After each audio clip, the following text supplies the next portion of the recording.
Bonjour et bienvenue sur ma chaîne YouTube. J'ai le plaisir aujourd'hui, samedi 3 août 2019, de vous parler de la nouvelle lune du 1er août 2019. Je suis désolée, je suis en retard. Qui a lieu dans le signe du Lion à 8 degrés. Nouvelle lune, une nouvelle lune qui a eu lieu à 4h11 dans le signe du Lion. Donc Soleil, Lune en Lion, conjoint à Vénus en Lion. C'est une nouvelle lune, comme vous le savez certainement maintenant si vous suivez ma chaîne YouTube, marque le début de quelque chose de nouveau. Et dans le signe du Lion avec Vénus, qui ressemble à de l'amour. Cette nouvelle lune marque le départ, surtout pour les lions, les ascendants lions qui écoutaient cette chaîne, ou les personnes qui ont en bon aspect à cette lunaison des planètes. À la nouvelle lune, il y a un mariage entre le soleil et la lune. Le soleil reçoit la lumière, la lune reçoit la lumière du soleil sur sa face cachée, et donc réveille justement ce qui est du domaine de l'inconscient. Il y a un ensemencement, une nouvelle possibilité, une nouvelle idée, un nouvel élan créatif, un nouvel élan de cœur, un nouveau départ. Donc ceci selon l'endroit où se trouve le lion, 8 degrés, dans votre thème astral. Et évidemment, c'est une vidéo qui parle d'un moment important dans le temps, mais bien sûr, c'est à appliquer dans votre thème personnel. Ce nouvel élan va se développer ou va être révélé graduellement dans la phase croissante. Et donc, quand on arrivera à la pleine lune, il y aura une forme de révélation, d'œuvre qui s'accomplira, et cela se produira le 15 août. Quand la nouvelle lune est en Lion, elle nous invite, surtout celle-ci, à prendre l'amour au sérieux. L'amour de soi, l'amour de ce que l'on aime, de ce qu'on souhaiterait dans notre vie, qui nous fait du bien au cœur. Car la très confiante et l'exigeante Vénus est proche du Soleil et de la Lune. Vénus qui signe les valeurs, notre vie relationnelle, ce pour qui et quoi on donne de la valeur, la planète de l'amour, de l'attraction amoureuse, notre faculté d'aimer, d'être aimé, apprécié. On peut, lors de cette nouvelle lune, apprécier bien sûr les sorties, les réunions mondaines. Et en Lion, bien sûr, notre apparence est importante. On a un rayonnement beaucoup plus important. Ça réveille notre créativité. Ceci dans la maison où cela transite. On peut avoir l'amour du jeu puisque le lion est relié à la maison 5 du thème astral. Donc c'est important de regarder dans votre thème dans quelle maison tombe la maison 5. Ça réveillera en fait votre capacité à vous amuser ou pas. Voilà. On a besoin d'être aimé, applaudi, mis en avant. Quand je disais ça, je pensais à un ami qui a Pluton dans sa maison 5. Et c'est sûr que Pluton en maison 5 a besoin d'être important, surtout dans la vie de ses enfants. Et il est parfois un peu dictatorial par rapport à la vie de ses enfants. Et il est très passionné, cette personne en l'occurrence, quand il est dans une relation de cœur. Ça, c'était un aparté. Donc cette nouvelle lune, elle est carrée d'Uranus en Taureau. Donc, elle promet quand même des rebondissements inattendus, des inattendus heureux selon les thèmes et les situations. Ça peut amener des revirements de situation. Si vous deviez garder qu'un seul mot de cette de lunaison, des coups de foudre par exemple, des ruptures soudaines et explosives, des rencontres inattendues, des retrouvailles inattendues. Les réactions émotionnelles sont excessives, instables. C'est le feu, c'est un trigone de feu, donc nous avons Soleil, Lune, Vénus en Lion, qui est en trigone à Jupiter en Sagittaire, qui est en trigone également à Chiron, qui est en Bélier. Donc le Soleil, c'est le feu qui se manifeste. Le Soleil, la Lune, Vénus en Lion sont en carré à Vénus, Uranus en Taureau, tout en sachant que la maîtresse du signe du Taureau, c'est Vénus. Donc une amplification des valeurs liées aux relations, à ce à quoi on donne de la valeur. Le carré est un aspect de remise en question, de recherche de nouvelles croissances. Dans la vie de personnes qui sont très actifs, les carrés dans un thème sont prédominants dans la vie de ceux dont la vie est pleine de rebondissements, d'événements cruciaux. Et là, nous avons un événement crucial dans le domaine du cœur, dans le domaine de l'expression de soi, dans le domaine de la créativité. Le carré bouleverse les planètes, donc soit elle supprime ces énergies, soit elle les extériorise avec force pour les réorienter face à des défis que la vie nous lance. Voilà. Le carré nous oblige à nous confronter sans faux fuyant et avec bon sens à des questions précises et déterminées. Encore plus si c'est dans des signes fixes comme c'est le cas actuellement. Donc dans le domaine de l'amour, des relations du cœur, des relations de cœur. C'est dit. Au même moment, Mercure passe en mouvement direct et les choses se mettent soudain à remarcher, si j'ose dire, à se remettre en route. Mercure était en Cancer, il amenait surtout une certaine instabilité émotionnelle. On avait du mal à gérer nos émotions et donc peut-être pendant le mois de juillet, on a eu quelques soucis familiaux. Ensuite, dans nos relations sociales, on a pu rencontrer des soucis, des ennuis lors de la rétrogradation. Ça a fait lever en nous une grande instabilité émotionnelle. Certaines personnes m'ont parlé de cauchemars, par exemple, d'être réveillées très tôt dans la nuit, avec des sombres inquiétudes, puisque le cancer est lié quand même à l'inquiétude, avec les pressentiments, des émotions qui étaient un petit peu malmenées. Donc voilà. Surtout pour les personnes qui ont des planètes dans les signes d'eau et qui étaient en aspect avec ce Mercure. On avait quand même quelques difficultés à lâcher prise. Il y avait des phénomènes particuliers au sein de notre famille. Il y a pu y avoir des secrets de famille qui ont pu être dévoilés. Ça a pu provoquer notre nervosité, notre impatience. Quand une planète transite un signe et qu'elle quitte ce signe, ce qui va bientôt se produire, on peut se rendre compte de ce que celle-ci, cette planète, la planète Mercure, de la communication, de l'intelligence, de la compréhension, a pu apporter. Donc un cadeau, une facilité, une compréhension nouvelle de nos liens familiaux, et ça peut constituer une libération. En face de ce Mercure en Cancer, nous avons Saturne en Capricorne, qui nous demande d'avoir foi en nous-mêmes.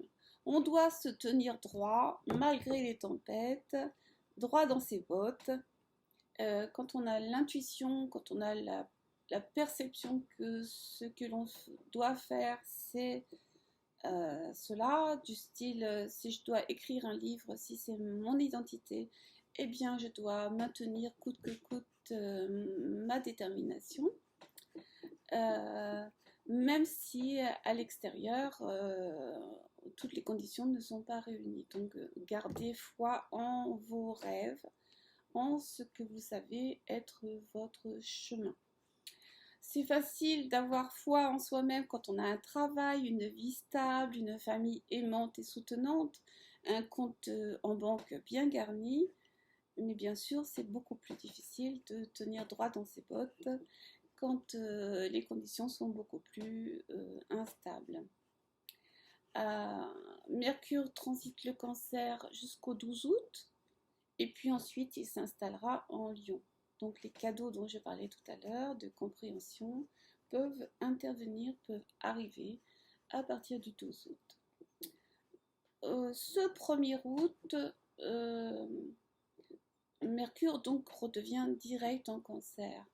Donc il était rétrograde le 4 juillet, à 4 degrés le 8 juillet, à 29 degrés le 20 juillet, il était à 24 le 31. Donc Mercure qui revient en arrière, revient dans notre passé. Il ramène des choses de notre passé, puisque le Cancer c'est notre passé. On peut perdre ce qu'on avait acquis. On peut aussi gagner en communication. Il redevient direct à 23 degrés en Cancer le 2 août et il rentrera en Vierge le 30 août. Et pour ceux qui connaissent leur thème, le 7 septembre, il sera à 16 degrés de la Vierge. Quand une planète est rétrograde, elle marque un recul dans la maison où elle transite, dans le signe qu'il transite. Donc une erreur de perception, de jugement, on interprète faussement une sensation réelle, il peut y avoir des vols, des pertes dans la maison où se situe cette rétrogradation. Et le Cancer dans votre thème aux alentours de 20 degrés. Mercure devient le joueur de tour du zodiaque, il nous induit en erreur, et en Cancer c'est dans le domaine émotionnel, dans le domaine de la famille, ou dans le secteur où il transite. Quand il rentrera en Lion, les dates exactes, je ne sais plus, c'est ça. J'ai pas marqué. Voilà. Quand il rentrera en Lion, donc tout ce qui aura lieu de revoir sera lié à notre égocentrisme, notre désir de puissance. On sera forcé de revoir nos motivations et nos intentions. Que dire encore? Que les jours qui suivent offrent de belles opportunités de développement. Le Soleil et Vénus forment un trigone avec Jupiter, peu avant que celui-ci ne se mette en mouvement direct le 11 août. C'est un bon moment pour trouver du temps pour se mettre en valeur, pour être à son avantage, si on est en besoin d'attention et d'affection, de rencontrer les bonnes personnes, de constater que les gens vous aiment, vous apprécient tel que vous êtes. C'est une excellente configuration pour développer son assurance, sa confiance en soi, booster son estime de soi avec des expériences enrichissantes. C'est un beau trigone à Jupiter, Jupiter en Sagittaire. Donc des expériences enrichissantes, on pourra s'exprimer de manière créative, être un centre d'attraction pour l'autre. Et pendant cette nouvelle lune en Lion, nos émotions risquent d'être plus théâtrales, on ne fera rien de petit, de mesquin, et on se montrera sous son meilleur jour. C'est un temps de rayonnement, de lumière. On doit trouver du temps pour se mettre en valeur, pour s'exposer, pour avoir du plaisir, de l'amusement. Et bien sûr, vu que cette nouvelle lune est conjointe à Vénus, c'est un excellent moment pour l'amour, pour raviver la flamme de vos engagements en introduisant de l'inattendu, de la nouveauté, de l'excitation, quelque chose de nouveau. C'est une excellente période pour se mettre en scène, pour les arts, le théâtre, les expositions, les sorties entre amis. L'amour est dans l'air, le rayonnement, la joie. Si vous êtes engagé, donc ravivez la flamme de votre amour. On peut avoir en Lion le besoin de jouer un rôle. On a des aptitudes pour la décoration. On est marqué d'une manière ou d'une autre par le théâtre, par l'enseignement. On a les faveurs du public, on a la faveur de qui nous aime, on rayonne. L'énergie est super positive, profitez-en. De nouvelles opportunités auxquelles vous ne pouviez songer jusque-là qui vous arrivent. Donc le feu, c'est quand même une énergie positive, généreuse. On sera tout de même raisonnable, bien sûr, de ne pas en faire trop, de ne pas aller trop loin, de ne pas être trop égocentrique, évidemment. Le point d'orgue de cette phase d'optimisme sera la pleine lune du 15 août, puisque Soleil et Vénus seront tendrement enlacés, et nous aurons en face de cette configuration, Soleil-Vénus en Lion, Lune en Verseau qui sera plus ouverte, plus avec l'esprit ouvert. La constellation en Lion aura pour conséquence de renforcer, de raviver l'estime de soi. Et voilà. À partir du 18 août, l'énergie va changer. Profitez-en donc pendant qu'il est encore temps. Mars, Vénus et le Soleil entreront dans le signe de la Vierge. Le signe de la Vierge est un signe réaliste qui nous rappelle à nos obligations et à l'amélioration de soi. Et lors de la nouvelle lune du 31 août, le Soleil, la Lune, Mercure, Vénus et Mars vont converger en stellium dans le signe de la Vierge, formera un magnifique trigone à Uranus en Taureau, et même Jupiter, Saturne seront impliqués dans le processus, donc une mise en forme de l'énergie, une concrétisation de décisions. Quand je dis concrétisation, ça sera vraiment... On ne sera plus dans la rencontre merveilleuse du début, mais on sera plutôt dans la vie quotidienne, l'organisation de la vie quotidienne. Cette lunaison nous offre de réelles opportunités pour mettre de l'ordre dans certaines choses, pour mettre de la lumière.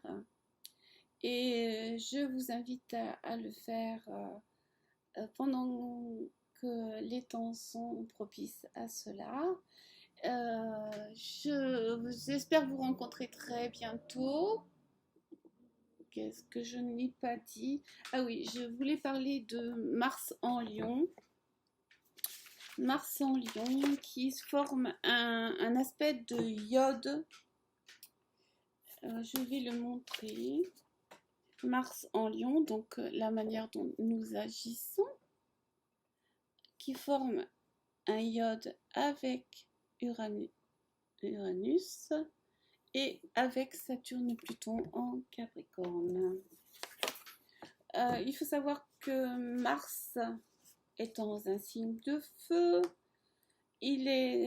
Ça va dans des signes incompatibles puisque le poisson est un signe d'eau et Saturne, Pluton, Capricorne en signe de terre. Donc la désorganisation peut devenir un problème dans notre action. Il peut y avoir un certain désordre, un manque de coordination dans nos actions. Donc des perturbations sont à attendre dans notre manière de gérer l'énergie. Ça peut être un petit peu contraignant d'avoir cette désorganisation. Il peut y avoir une certaine frustration dans notre vie quotidienne, surtout dans le domaine du travail, jusqu'à ce que nous apprenions à faire les modifications qui sont nécessaires pour aller vers plus de compétences. Donc ce quinconce implique qu'il faut recoller les morceaux d'une situation qui a été cassée. Il faut analyser avec réalisme ce qui cloche pour pouvoir corriger les erreurs et puis tout ce qui nous empêche de résoudre certains problèmes et une forme de malaise.